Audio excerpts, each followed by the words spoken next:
This is truly a convention for an international audience. We have a national round of speakers. Our next speaker comes from Sweden. Dr. Birgitta Brunes is an MD since 1975 in general practice. She first came down with the symptoms of MS in 1979. She had an MS diagnosis in 1985 with several relapses in 1986 and 87.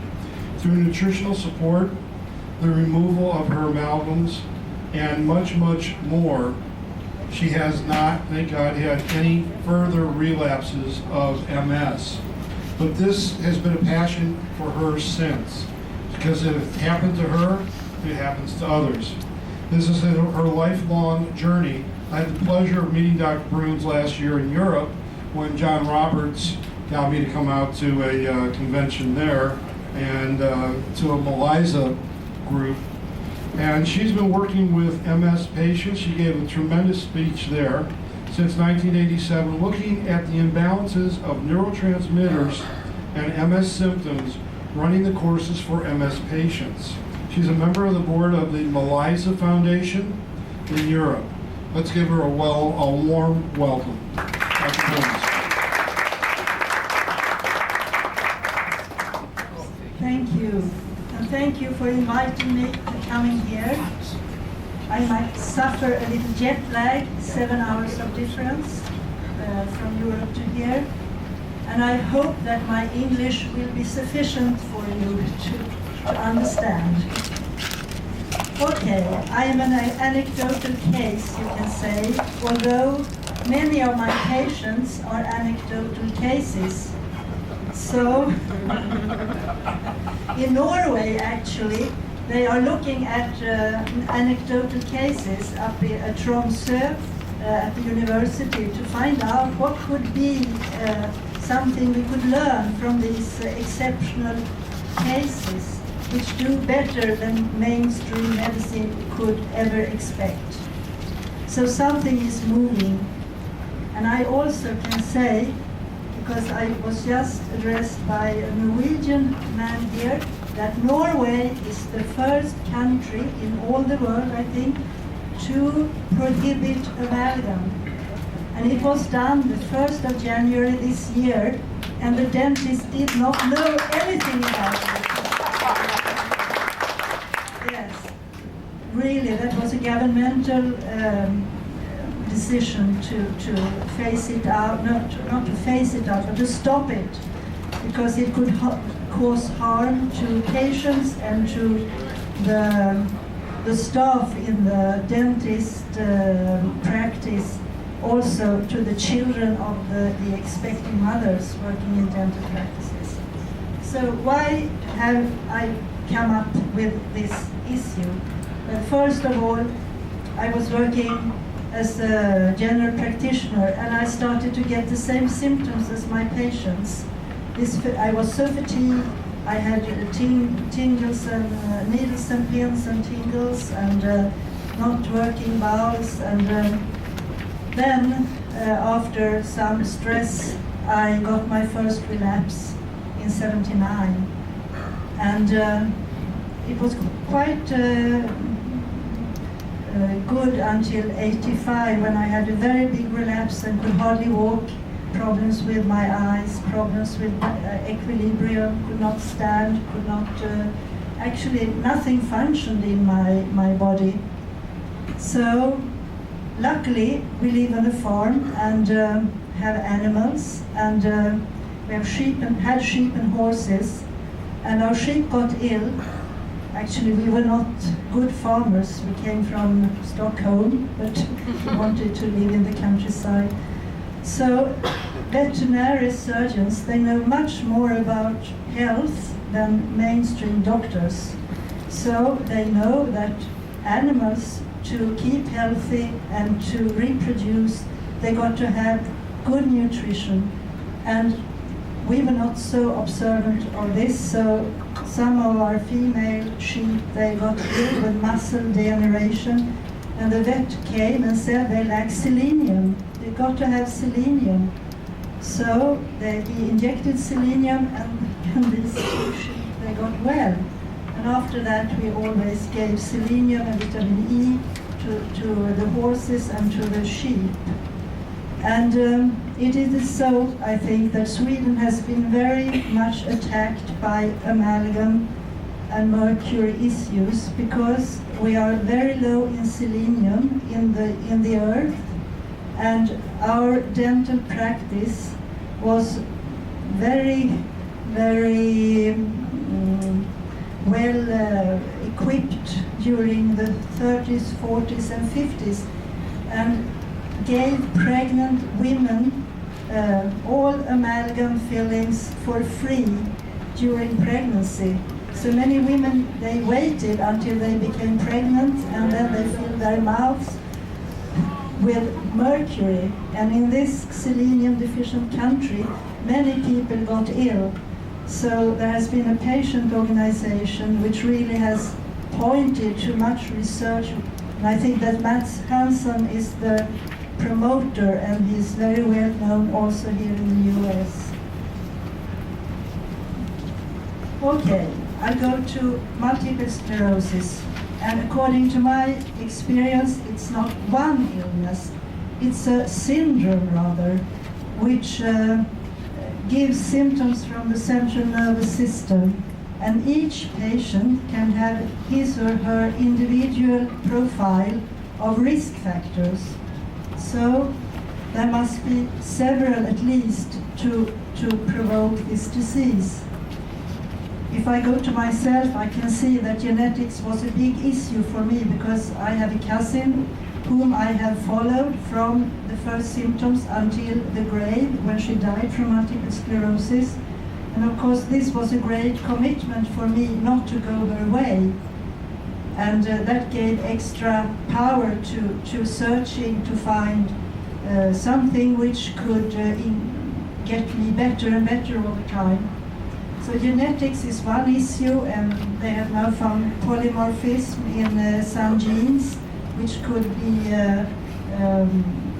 predictive for multiple sclerosis. Personality is clear. No lazy egoist ever gets MS. Yeah, that is so. The personality is the one society wants. People who tries their best and go beyond their limits. Psychosocial conditions like chronic psychological or physiological stress or strain on the immune system, traumas, accidents, operations, infections, amalgam fillings, a gold filling beside an amalgam filling, which happens, or bad amalgam removal can be the starter of the neurological problems. Metals, of course, that is something we have in common. Metals are of no value. Mercury, gold, palladium, nickel, etc., etc. Other toxins. Lack of vitamin B12 and folic acid, lack of vitamin D. Much has been written now about the prophylaxis of MS if you have sufficient with vitamin D in your system. Much research is done in the US, in this nurse studies, where you can see that if you take vitamin D prophylactic, you don't develop MS that much as if you did not. Lack of omega-3 fatty acids, of course, EPA and DHA, where especially DHA is important for brain function and also for membrane passage and for the production of neurotransmitters. Both serotonin and dopamine needs DHA. Unhealthy foods, yes, fast foods, processed foods, and all these additional things which are recognized by our societies. And if you eat ordinary food, they say in Sweden you get quite a load of additives which should be processed by the liver and get rid of them. So it's a burden. And still unknown factors. We don't have the whole riddle of multiple sclerosis solved. These are some steps in the right direction, but I can say that not even patients following all these things, they get better, not all, but many does. And I never say cure. I never say that I am cured from multiple sclerosis, and I never say that I am healthy, but I say I am symptom-free. I can stand on one leg, and I can dance, and I can run, and I can jump without problems, and I keep my equilibrium, which I did not when I was ill. And I have still the same plaques in my brain because it was checked 3 years ago, and they are still there, the same as when I was ill. So the plaques are not the problem actually. Something else must be added.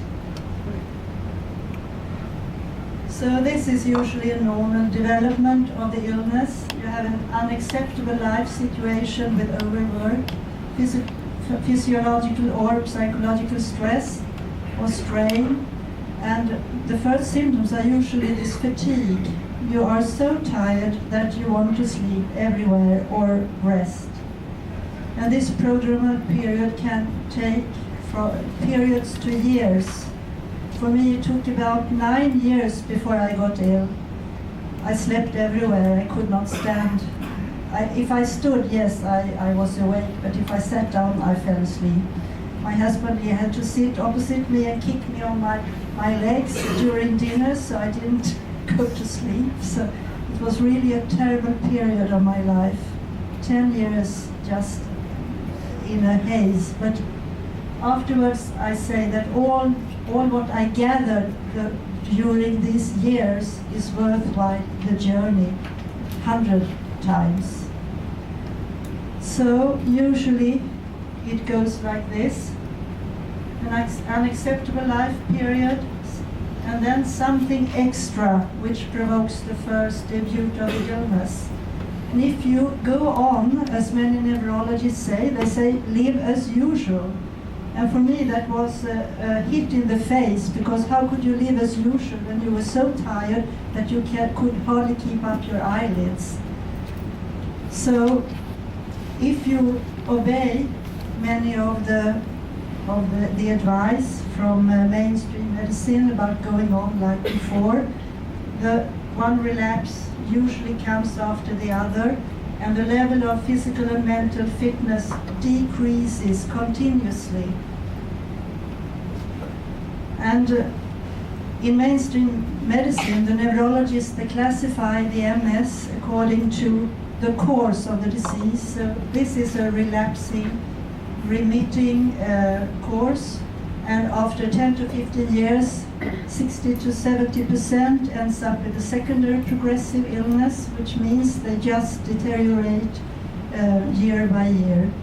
And that is not so good for your spirits. And this belief system can be changed, really. Other forms are the primary relapsing, primary progressive MS, and then there are forms in between.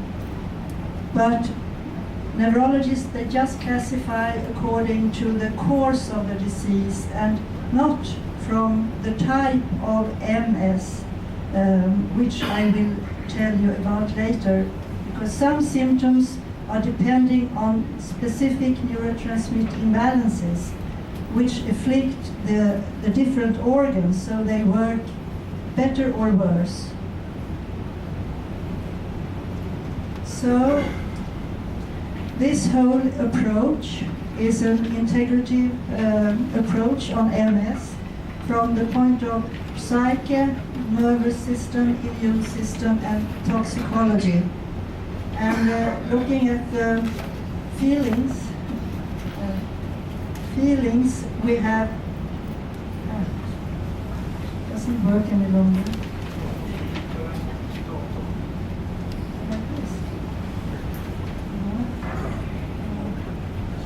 Where is this?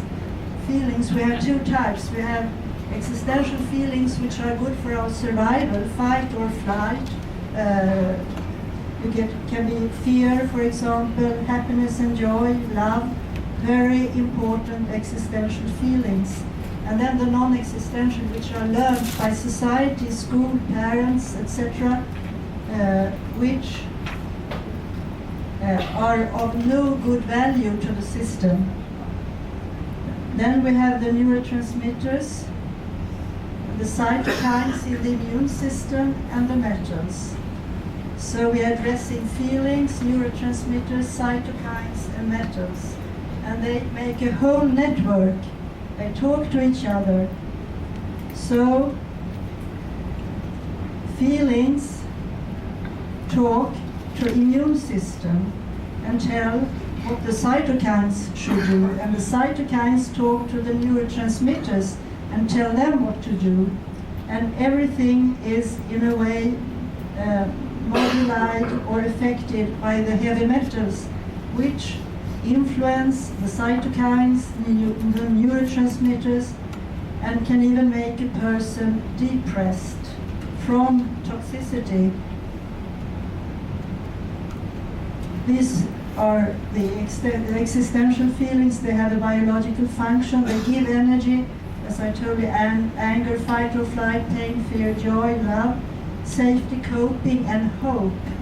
So this with hope is very important. If a patient gets to know that this is incurable, you can't do anything, you will have a chronic course of the disease, it puts the spirits very low, and it can be a fulfilling event that the disease gets worse.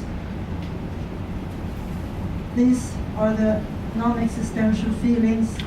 No biological function, stress, chronic stress, powerlessness, helplessness, etc., etc. And prolonged stress, which gives high cortisol levels, and that influences and makes the hippocampus shrink. And prolonged stress increases also the pro-inflammatory cytokines, and with that also the production of serotonin will decrease. Here you can see a neuron. We have 10 to 100 billions in the brain, and this is the active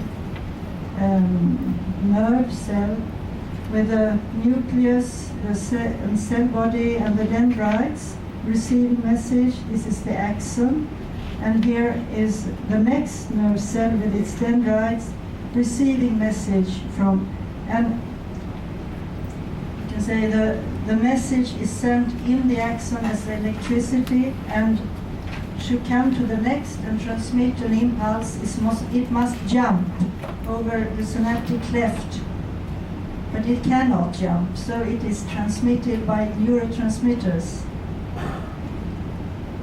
And they work very, very fast.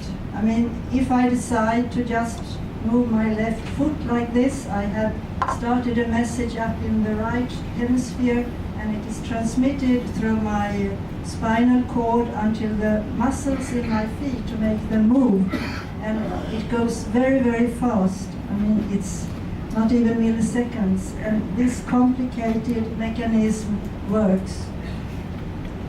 If we look closer to the nerve cell, we can see that here is the synaptic cleft, and here is the presynaptic terminal, where the neurotransmitters are produced and transmitted to the synaptic cleft to stimulate receptors on the surface and make the signal continue. And usually in mainstream medicine, you consider the damage in the myelin as the hindrance for the impulse to reach the organs. But this space here is a much more complicated and vulnerable space. So, according to my experience, the blockage should be more looked upon at this site instead of the axon. And there are patients with myelin damage and no symptoms from the nervous system, and there are also patients with no myelin damage on MRI, and they have neurological symptoms, so it doesn't go together. And as I told you, I have all my plaques left from the period when I was ill and could not stand on one leg, and I couldn't turn, and I could not jump, and I could not do anything with my motricity, and they are still there, but still it functions. So we will lift from anatomy to function. Neurotransmitters in the synaptic cleft, whereas the traditional focus is on the myelin damage. We can just have a look at the central nervous system and the peripheral nervous system and see how acetylcholine, which is the first actor in the parasympathetic system, influences all these organs, and how noradrenaline coming from the sympathetic nervous system influences all these organs. And you can say what one does, the other does not. And what one does here, the other does not. Also, they work in opposite pairs. So, if noradrenaline opens the pupil and dilates it, the acetylcholine contracts it. And if there is an inhibition of flow of saliva from the sympathetic nervous system and adrenaline, the acetylcholine stimulates the flow of saliva. And for dentists, this Sjögren syndrome, which is a dry mouth, could be influenced positively by helping the acetylcholine to function again. For the heart, noradrenaline accelerates heartbeat, and acetylcholine via the vagus nerve slows it down. And you can see also, as we heard from the former lecturer about the colonics, that the central nervous system also stimulates the peristaltics of the bowels, and noradrenaline inhibits it. So for a good function, no diarrhea, no constipation, there should be a good and balanced transmission from acetylcholine to promote the peristalsis, and from noradrenaline not to get the diarrhea. So also in the periphery, the neurotransmitters work. Here is a skeletal muscle fiber and the motor end plate, and here comes the nerve axon of a motor neuron with the synaptic cleft here and transmitter vesicles, and when the electric signal comes, the neurotransmitter vesicles open and the transmitter goes into the synaptic cleft and stimulates the receptors on this skeletal muscle fiber to make a contraction. And here it is acetylcholine working at the end plate. For the bladder, we have sympathetic and parasympathetic transmission. So when you are under flight or fight, you should not pee. The noradrenaline locks the sphincter muscle and releases here. But when you are in calmness and you can pee, well then acetylcholine works and opens this, inactivates the sphincter muscle and press the urine out. So this is just physiology. It's nothing strange with this. You can take it from any school book, and I learned this at medical school. And then when I came out in praxis, it disappeared almost. We used beta blockers, yes. We used beta-2 stimulation for asthma, but that was about all. And antidepressants also but then medicine turned another way. So we go from anatomy to function and see that MS symptoms can be because of imbalance of neurotransmitters or lack of neurotransmitters. And what is good for the neurotransmitters of the brain? Well, a good lifestyle, harmony, good sleep and rest, balance, activity and rest, healthy foods, vitamin B12, amino acids should be emphasized, neurotransmitter supporting medication if there is a lack, metal removal, but not any metal removal. It must be done very, very careful with an MS patient, especially if the MS patient is sensitized to mercury. And as being a member of the Malaysia Medica Foundation, we have found that about 80% of the MS patients are nickel allergic from the very beginning. And then they can use this nickel allergy to get allergic to many other metals. I had my Malaysia test done, and I was allergic to mercury. I had a high stimulation index to mercury, to titanium, and to nickel. And also looking at myelin basic protein together with these metals, you could see that I had high stimulation index, which meant that I had mercury in my brain. Or the T lymphocytes, they recognized the combination of mercury and myelin basic protein. So we have a hypothesis in the Malaysia Medica Foundation that mercury collects or is assembled in the myelin, because myelin consists so much sulfur molecules, and mercury can be attached to these sulfur or sulfur groups. And we also use body psychotherapy to make the people with MS more good at listening to the body and the body signals, because the body tells you all the time what is good and what is not good. Negative effects on transmitters, of course, bad lifestyle, sleep disturbances, stressful life events, too much activity or training, unhealthy or inadequate foods, especially lack of proteins.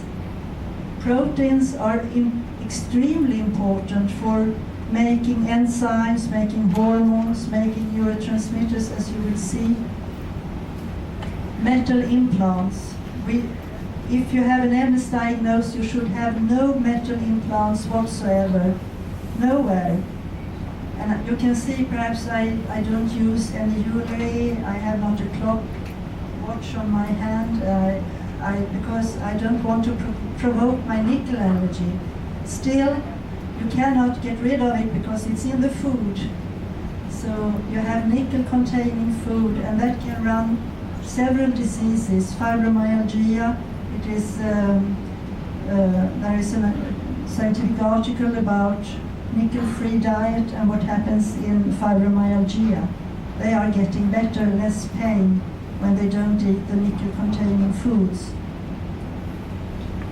Lack of vitamin B12 and folic acid, lack of vitamin D and omega-3 fatty acids. Of course, it's bad for the neurotransmission.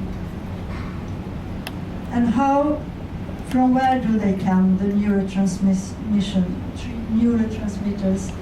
Well, they come from protein, from two essential amino acids. You got to have them.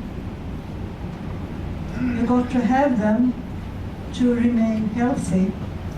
And that's phenylalanine and tryptophan.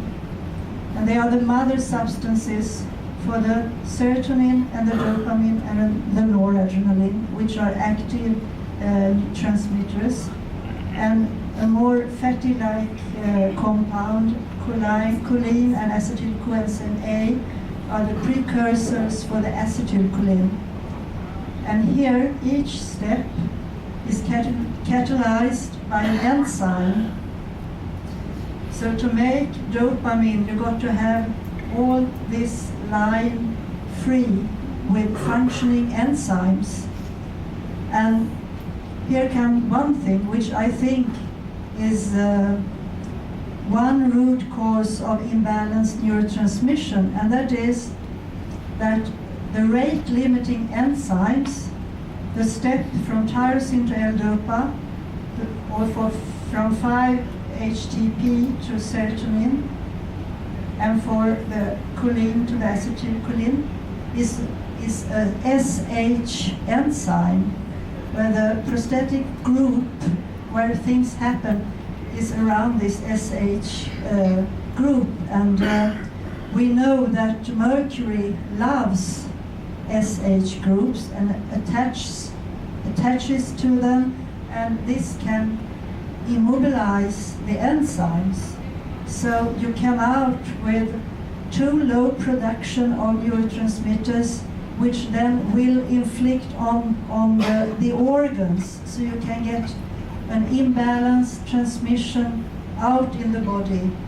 And this is really a thing in MS, that the symptoms are so diverse. We have, at our courses, we have patients, they are coming in winter dress and they are freezing into the bone marrow, and they get stiff from the cold. And then we have also others coming in just t-shirt and short trousers, and they are sweating all the time, and they have the same disease, but their symptoms are so completely different. We have also patients with retention, urine retention. They cannot pee. They use catheters to get out the urine. And we have others who pee all the time, looking for the toilet every 15 minutes. They have urgency. So between retention and urgency, there is a wide span of different symptoms. And the ones with urgency, they have too little noradrenaline to hold back the urine. And the ones with the retention, they have too little acetylcholine to push out the urine. And this could be because of an uneven production of neurotransmitters. There are also other things needed, like vitamin B complex, zinc, iron, copper here for this step, and vitamin B12 and folic acid, of course. If you have a dopamine deficiency, or we start with the effects, what does dopamine do? It initiates physical and mental activities. It takes part in the body's reward system and in sex. It suppresses the movements of the intestine, and it is also the precursor for noradrenaline.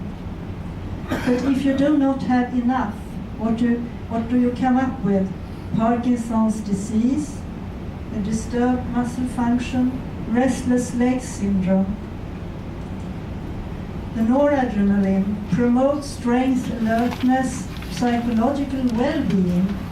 Without noradrenaline, you cannot be happy.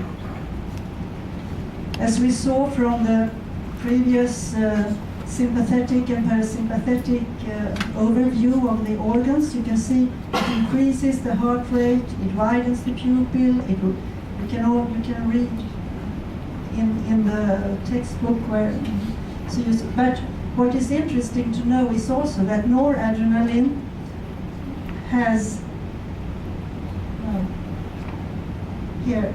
can have an immune modulatory role in the brain, and it is actually shown that noradrenaline can increase a cytokine which is anti-inflammatory. It's called IL-10. So if you have enough noradrenaline, your immune system goes from inflammation towards anti-inflammation.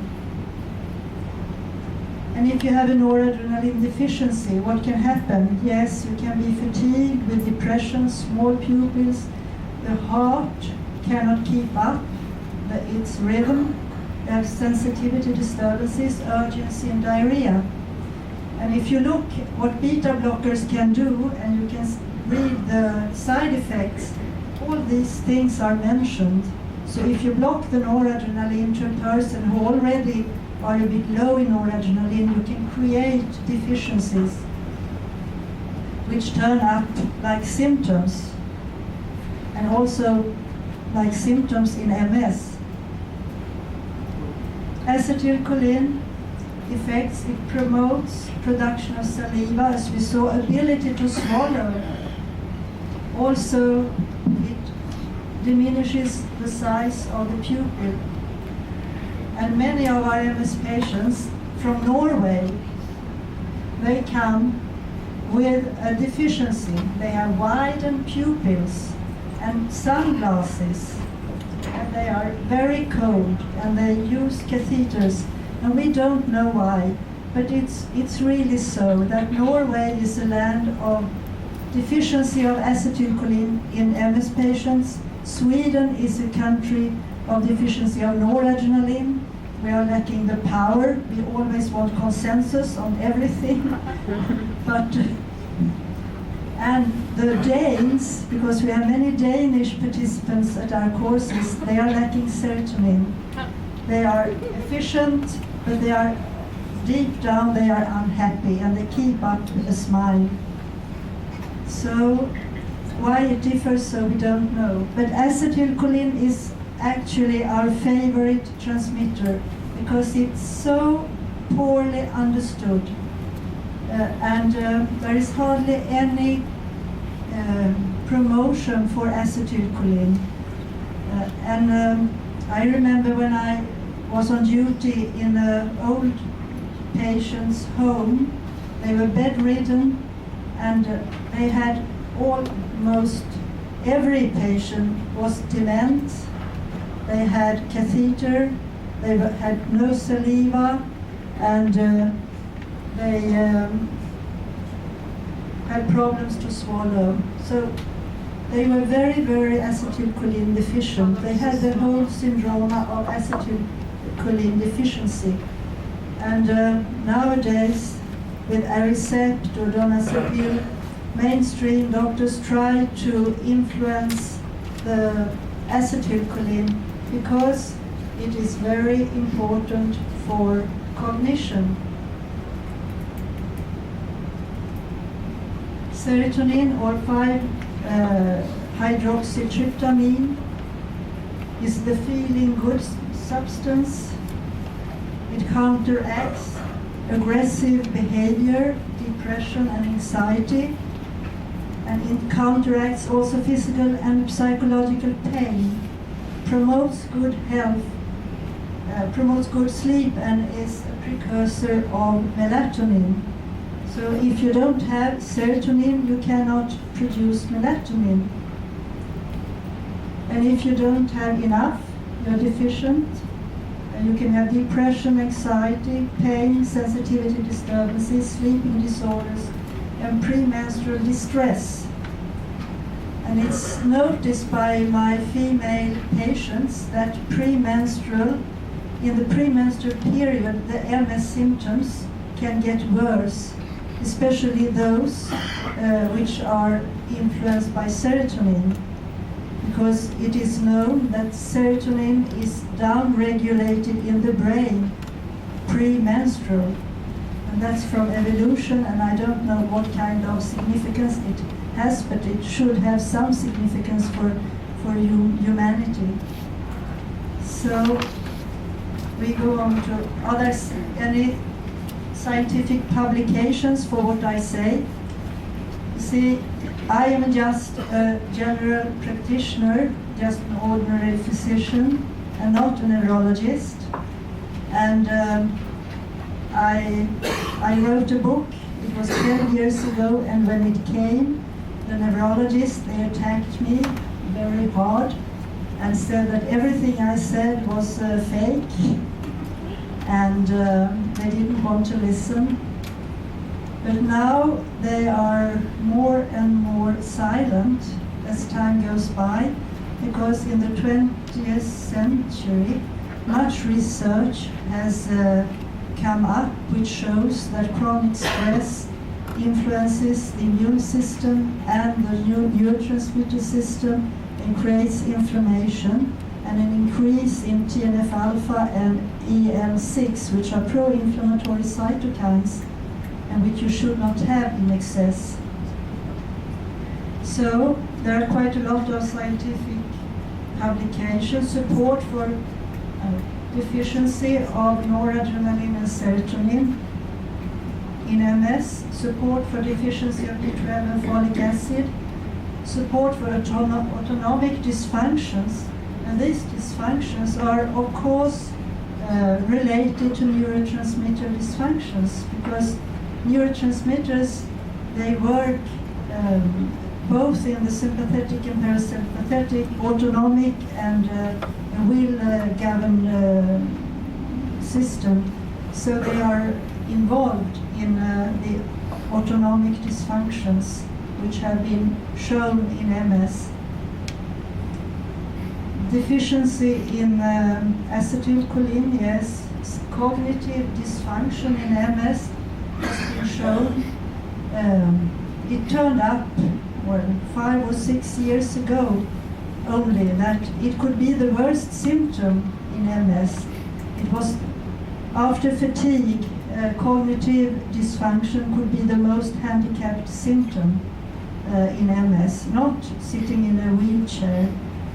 That was not as bad as being so fatigued or having these cognitive problems, which I also had in the middle of the 80s. I had no memory whatsoever. I could not remember from one hour to the next what I had heard. I could not read a book. I could not keep in my brain a sequence longer than some sentences at the time. So it really is you are able to reverse even dysfunctions in the brain, although it takes a very, very long time. I think it's the most difficult organ to influence because mercury is stuck up there in the fatty acids of the brain and the membranes and the myelin, and also influencing the production of the transmitters. So support for cytokine connections, yes, support for metal intolerance. All these publications give support for what I say about this approach to multiple sclerosis from psycho-neuro-immunotoxicology. Connection depression and MS. Both are diseases in the central nervous system, multifactorial genesis, relapsing, remitting, or chronic. Often stressful life events precede, pro-inflammatory cytokines are involved, serotonin and noradrenaline deficiency, chronic fatigue, physical symptoms, vitamin B12 and folic acid deficiency, both in MS and in depression. And actually, many MS patients, as I showed you on the first slide, has had a tiresome period with strain and overwork before they got their first neurological symptoms. And I can even go so far, so I say that depression is the mental variety of depression, and MS is the bodily variety of depression. All our organs are depressed, from the brain and downwards to the target organs. So here, already in 1958 at the University of Athens, the etiologic significance of emotional factors in onset and exacerbation of multiple sclerosis. Well, that's more than 50 years, almost 50 years ago it has been known. And even Charcot, the father of neurology, could notice that MS patients had usually had a difficult period before they got ill. This study from 2004 is from Denmark. They looked in the register from the state to see which parents had lost a child from accident or illness. That was a child, a minor child, 10 years or less, and compared the incidence of multiple sclerosis over a time span of, I think, 10 or 15 years to see if this stress of losing a child would influence the beginning of MS. And they found out that in the group of parents who had lost a child, MS was more frequent. But it took some years to prove this, for the disease to manifest. This is a vicious circle, and it's also scientifically proved by Schwartz, I think it was his name. If you live with chronic stress, you create the pro-inflammatory cytokines, and they lower the excess of tryptophan into the brain. So tryptophan is metabolized another way, and the serotonin is going down, and with low serotonin you get depression, and with depression you feel stressed more easily, and then this becomes a vicious circle which perpetuates itself, and you have to break it. So we have much interest in creating calmness and relaxation in patients, and take away chronic stress factors out of their lives, so they stop the inflammation which otherwise should go on, would go on, not should, would. I come back to this once more because I think it's so crucial to have it in mind. Acetylcholine and noradrenaline, they work in couples. One does what the other does not, and the opposite. And MS symptoms, as I told you, could consist of anything from a very dry mouth here, and big dilated pupils, heart rate, and inhibited peristaltis, and also inhibited bladder constriction and retention of urine. And that is if you have too little acetylcholine, and vice versa. Support for the connection of MS and autonomic dysfunctions. Quite a lot of research is done. You can see cardiovascular autonomic dysfunction in multiple sclerosis, autonomic dysfunctions in patients, and it's usually orthostatic reactions or heart variability which is tested. Still more studies from Germany, and also Australia, Greece, and Germany. Cognitive dysfunction in MS, yes, could be problems to think, to reason, to remember. And the fast memory, the one you collect information, can be very much influenced. And many patients, they come and they say, I must admit, although I don't want to do it, but it seems as if I have Alzheimer light, they call it. And it's like a dough in the brain, and they cannot think clearly. And I say that I know how that was, because I had those problems too, and I had to make notes, papers, little tags everywhere, not to forget what I was supposed to do. Okay. Cognitive dysfunction in MS. Yes, cognitive fatigue in people with MS. You see, they start to know about it 2000. And then 2001, 2003, through 2004, and 2005. And they have also started in the US to see that if you give support to acetylcholine, that is Aricept or Donepezil, and what are these medications? They are acetylcholine esterase inhibitors.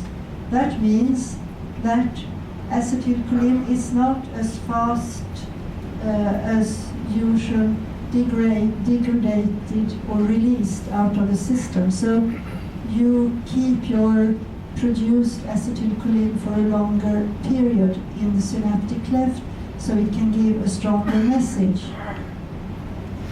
So they are connecting to the neurotransmitters, but not from my way, but from the Alzheimer way, as they have found out that Alzheimer patients also lack acetylcholine. Yes. Are there protective treatments for cognitive decline in MS? Was a question from University of Florence. And okay, vitamin B12 in the form of methylcobalamin. It is the activated vitamin. You know that when you take vitamins as hydroxy B12 or cyano B12, you get it as an inactive form, and then the liver has to put a methyl group onto it so it can reach its functions in the brain. So the active B12 is the methyl B12, and together with folic acid and methionine, it forms the S-adenomethionine. And this compound is so crucial to the brain that it supports the DNA, it supports the RNA, it helps the neurotransmitters to be produced. So a deficiency of vitamin B12 leads to demyelination and many other neurological symptoms which are identical with MS symptoms and lack of neurotransmitters. Are there any connections in research between vitamin B12 and folic acid deficiencies and multiple sclerosis? Yes, quite a few. From England, UK, especially this Reynolds and his staff at the Department of Neurology at King's College Hospital in London in the 90s. And also you can see in MS that looking at the spine, in the spinal fluid, you can see that many MS patients, they have too much homocysteine. And homocysteine is a waste product actually from the breakdown of methionine and recycling of vitamin B12. So with homocysteine, you have a promoter for inflammation and from cardiac and artery disease. So some researchers says it has the same importance in cardiovascular disease as tobacco smoke or high blood pressure or cholesterol. So it's really a risk factor, and to measure vitamin B12 in the blood is of no use whatsoever, because you can have a lot of inactive cobalamins in the blood and they are no good for the brain. And when they set the limit for what you need, I think that most laboratories, they had the pernicious anemia ahead, so they thought if we have this concentration of B12 in the system, we will not have anemia from vitamin B12 deficiency. but they missed completely the need for vitamin B12 in the form of methylcobalamin for the brain and the brain's function, and for the production of the transmitters, and to keep the myelin healthy.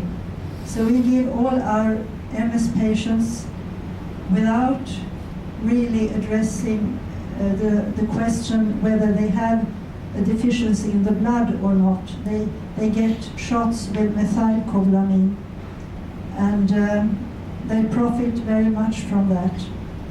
Here in the US, I know you can get methylcobalamin from Life Extension Foundation, sublingual tablets of 5 milligrams, but I will not suggest to take them if you still have your amalgam fillings, because perhaps it could happen that the mercury can be methylized by the methylcobalamin and turn to methyl mercury, which is more toxic than the mercury, at least as perhaps more toxic than mercury vapor from the fillings. So first the mercury out of the mouth, and then the methylcobalamin sublingual tablets. If you cannot get shots from vitamin B12, that is methylcobalamin. Immune system. You see, this is psycho, neuro, immunotoxicology. And now we head to the immune system. And the immune system, it's built up of white blood cells, T lymphocytes, macrophage, etc., leukocytes. And they produce cytokines. And cytokines are of good use for the well-being of people, to keep down the germs and the viruses and the parasites. You need your pro-inflammatory cytokines to kill the invaders. So you need TNF-alpha, you need IL-6, but you must also be balanced in the anti-inflammatory cytokines like IL-10 and others. You have antibodies in the immune system, and you have eicosanoids from the arachidonic acid from omega-6, which are pro-inflammatory, and EPA from omega-3, which are anti-inflammatory. So, liver, to put away the cyano group or the hydroxy group and add a methyl group to create methylcobalamin, and the concentration will be too low, and mercury can inactivate the cobalt atom in the vitamin B12, and the transporters into the brain can be inactivated by mercury. So the way of preference is to have shots intramuscular or subcutaneous with methylcobalamin. But the problem is to get this methylcobalamin. You can get it from Japan, you can get it from Sweden, and now you can get it from Denmark, and I think you can get it from India. But it's not so easy to get it. It can be compounded. It's compounded in the US and Canada. Pharmacists can make it up. They will make it up. Good. So my patients, they usually get 10 milligrams per milliliter, and they give themselves injections once in a week or twice a week, or if they are under some kind of strain, they can take every day. And if the urine, it's red, cobalamin is red, so if the urine gets red, well then you pee it out instead of using it, so then you have sort of getting saturated, yes, for the time being. So, and they can feel very much, now I need a new shot because it's time for, I feel I need one. So they take at a free, within my suggestions of course, but they handle it rather freely. Can I? Okay. So, in connection cytokines and MS, yes, this is not controversial. There are increased serum tumor necrosis factor alpha in major depression and multiple sclerosis. TNF-alpha and psychologically stressful events in healthy subjects, potential relevance for multiple sclerosis relapse. Evidence for cytokine dysregulation in multiple sclerosis. And also from Texas, E.G. Fox, Clinic of Central Texas, US, in neuropathology of multiple sclerosis. More, you see, this is rather recent research because we have not been able to measure the cytokines so precisely before. Nowadays it's possible. Here, cytokines in multiple sclerosis from bench to bedside. This is from Harvard Medical School. And fatigue in multiple sclerosis, an example of cytokine-mediated sickness behavior. Because when you increase the pro-inflammatory cytokines, you get a sickness behavior. You feel fatigued and you want to withdraw. And if it's just acute, it is a good thing because then you can heal your illness. But if it goes on and becomes chronic, it really deteriorates and degenerates your organs. Here, metals and MS. As we have heard this morning, it is without no hesitation so that metals can be toxic to the brain and body chemistry. And the most toxic metal is mercury. It is the most toxic it's the most toxic neurotoxin. And we have heard much about toxicity and the toxicity of all kinds of enzymes and all kinds of other reactions from Dr. Haley, and also talking about transmitters. But what metals also can do, they can cause allergy and autoimmunity. And with autoimmunity, we come into this business of the LTT test, lymphocyte transformation test, which can detect in each patient which metal causes a problem to the immune system. And if that metal is in the body, it should be, or in the body or on the body, it should be eliminated. I will come back to this. So metals can be toxic, they can, that's one effect, they can cause allergy and autoimmunity, that's another effect, and they can increase free radicals and create oxidative stress. And oxidative stress is a very bad thing. It degenerates our organs and makes the aging quicker. Mercury in the central nervous system can disturb the function of the cell. It can interfere with the blood-brain barrier and the transports of amino acids, glucose, vitamin B12 into the nerve cell. And because of its affinity to the sulfur or SH and tyrosine groups, it can change the composition of the organs or of the substances, so they will be attacked by the T lymphocytes. You know, the T lymphocytes, they are the memory lymphocytes. Once they have been in contact with something, they have a memory for this.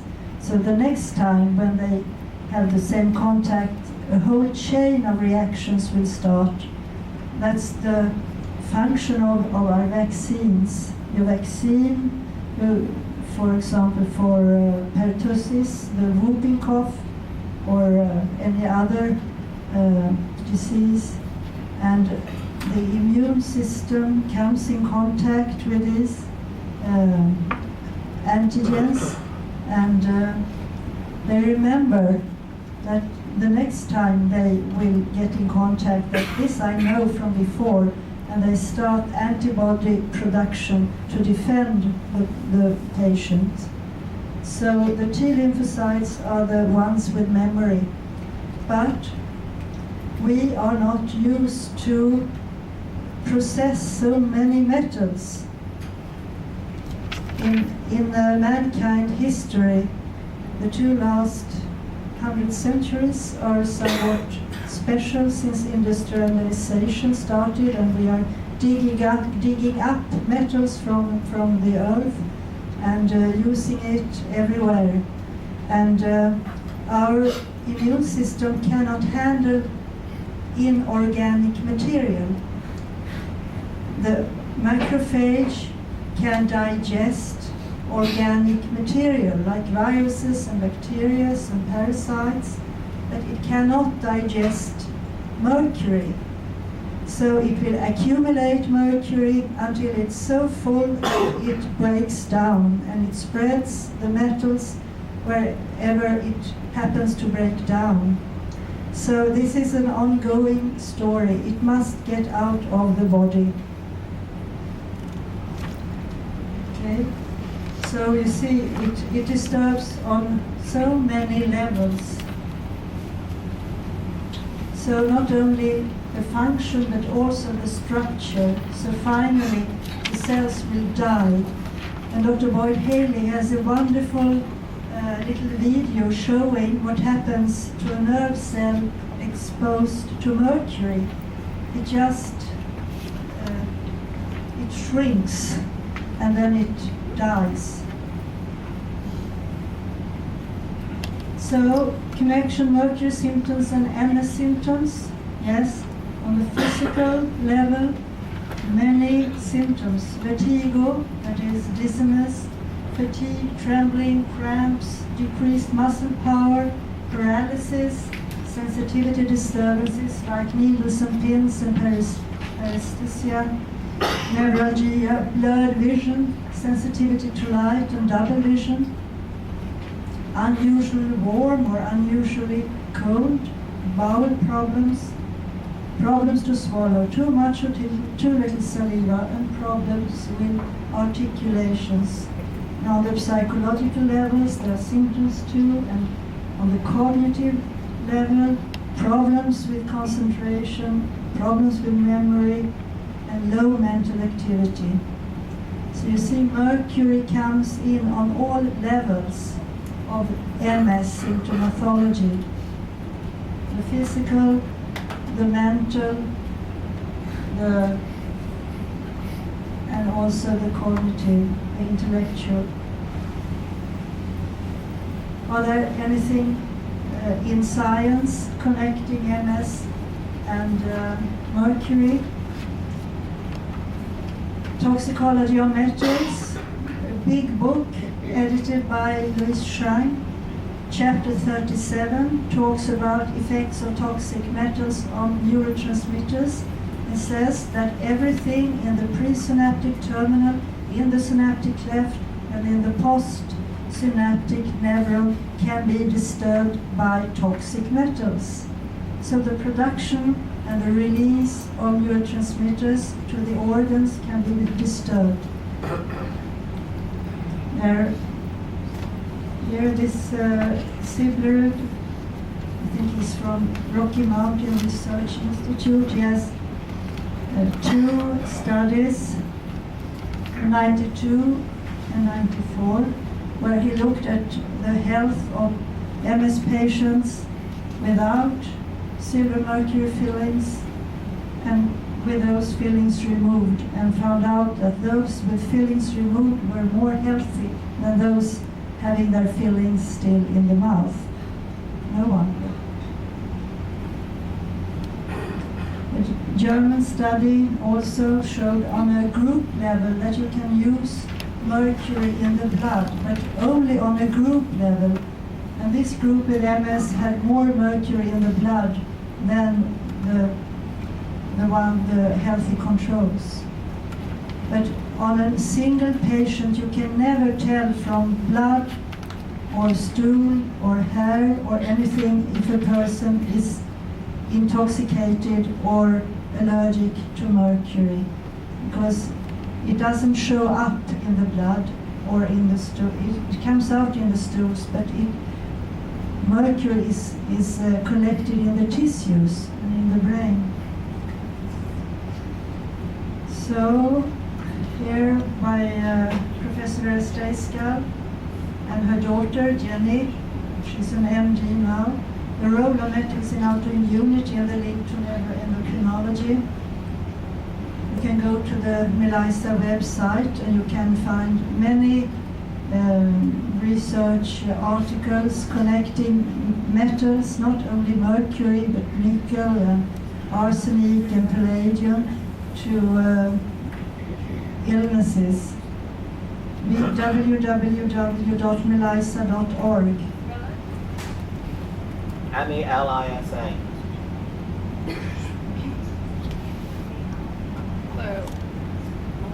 And this study from the Charles University in the Prague, Czech Republic, shows the beneficial effects of amalgam replacement on health in patients with autoimmunity. And there were not only MS patients, there were also rheumatoid arthritis, there were dermatomyositis, there were this autoimmune thyroiditis.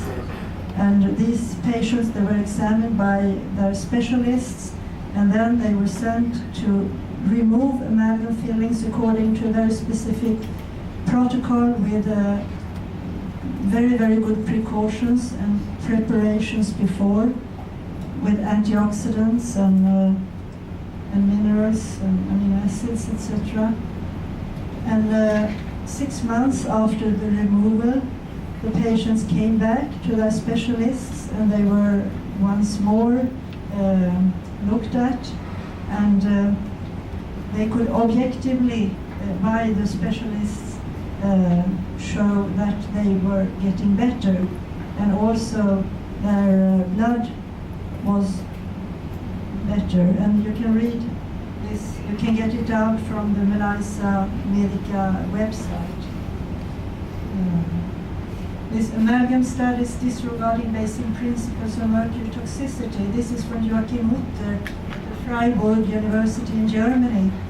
And he's really a promoter for the phasing out or stopping of mercury. And he started the Luxembourg Appeal, which is really, it was a meeting with professionals who are persuaded, no, they're not persuaded, they are convinced that mercury should not be in the human body. And they had an appeal for patients, for people to write their names, and this will be sent to the US. So you can see that you get support from Europe.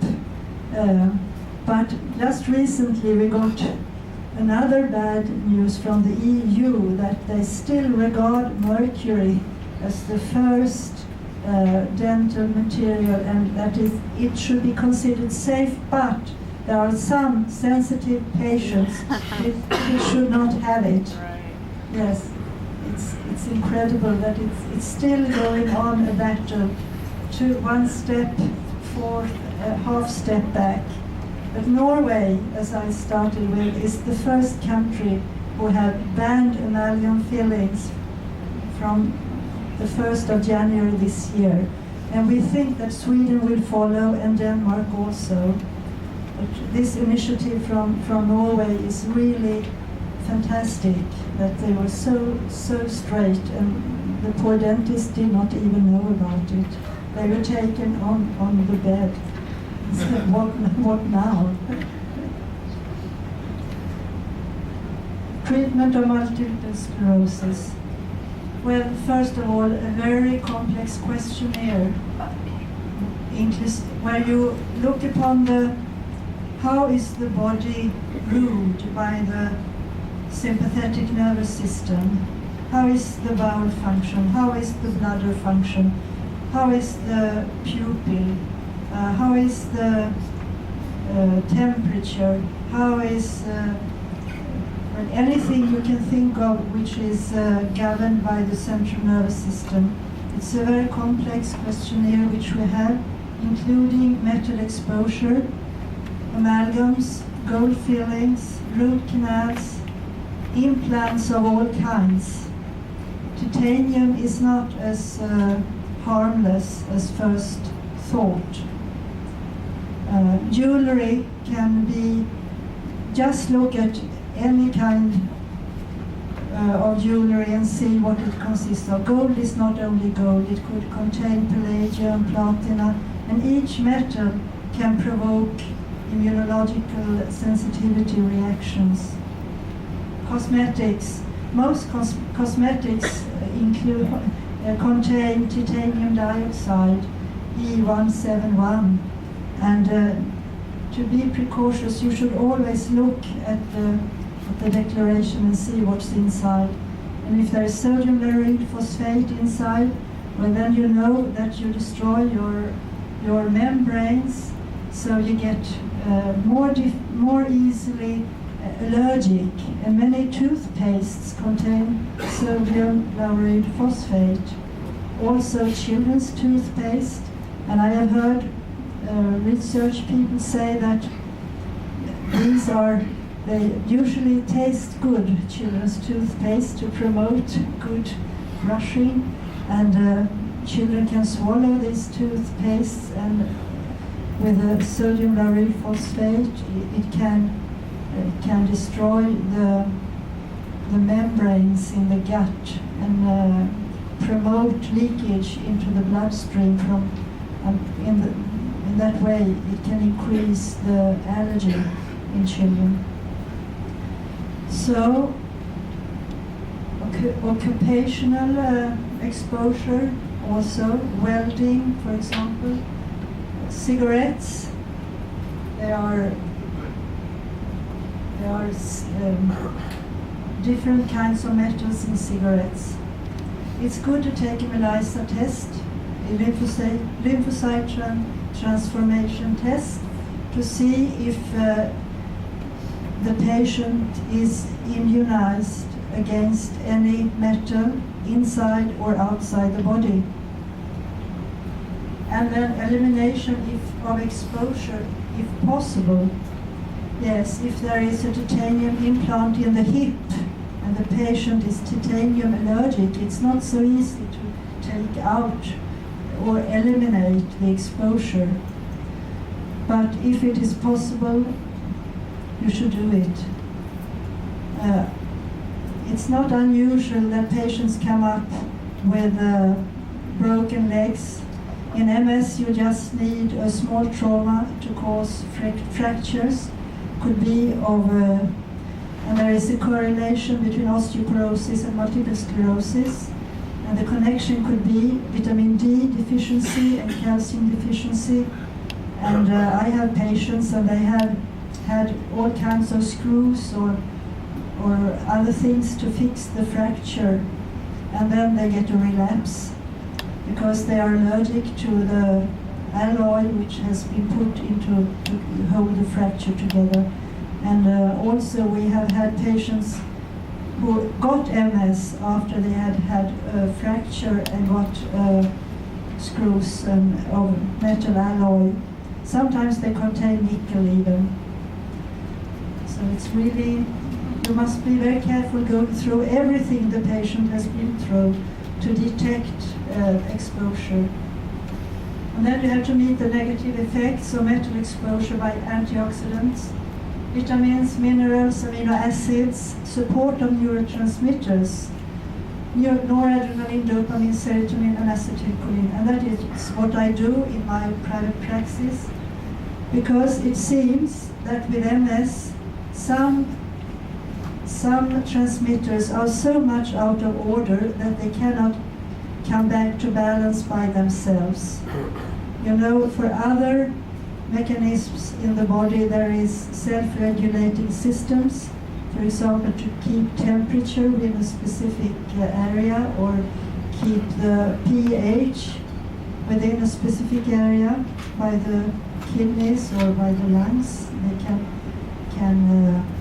correct an acidosis, but if it comes out too much, you die from acidosis. And to prevent this, you've got to have infusion with yes, sodium carbonate, yes, to decrease the acidity and may come back to better pH. And it seems with MS that it is almost the same, that you need to push the neurotransmitters, and that's different from patient to patient. Some are deficient in noradrenaline and they need support from noradrenaline. Others have symptoms telling they have a need for acetylcholine support for that, and they get acetylcholine support to push the transmitter back into a balance to the others, because they want to be just on the same level. No one has to be the king in the synaptic cleft. They must have equal space. Acetylcholine to noradrenaline, noradrenaline to acetylcholine, and noradrenaline to serotonin, serotonin to dopamine. Otherwise, patients come out with different kinds of symptoms which can be detected back to these transmitter deficiencies.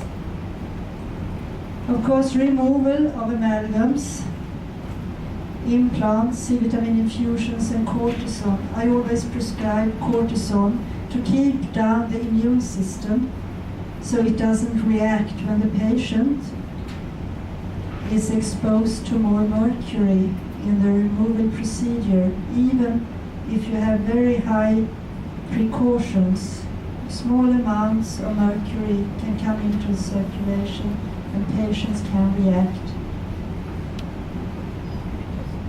Detoxification, chelation, algae, vitamin C. I'm very much looking forward to Dr. Boyd Haley's compound. It seems just wonderful and could replace so many other efforts. So it would be gold worth to get it. Anti-stress techniques, yes. We have the heart math self-device. You can detect if you have a good balance between your sympathetic and parasympathetic system. Perhaps you know about the device of heart math. Yes, it was invented here in the US. Rest and meditation. Not to get stressed, to keep cool and be on your feet, well grounded. Good nutrition. So this is to work for better health. Stop living as usual. Rest and sleep, very important. Acceptance of things as they are, not fighting your body. If you fight your body, the body is your enemy, and you cannot be friend with the body if you consider it as an enemy. So I teach my patients to be especially kind to the parts of the body who doesn't function as well as they want to. They need more energy, and insight and treatment of the causes, regaining hope and control, and stopping this belief system that nothing can be done with MS. It is not so. So many things can be done to improve your health. Refrain from exercise. If you feel that exercise takes more energy than it gets, than you get from it. It's very often so that patients, they go on training and training their muscles because they are afraid of losing muscle strength. And instead of gaining muscle strength, they get more and more weak, and the MS symptoms get worse, and the disease becomes chronic. So rest and sleep are top priority, and stress release.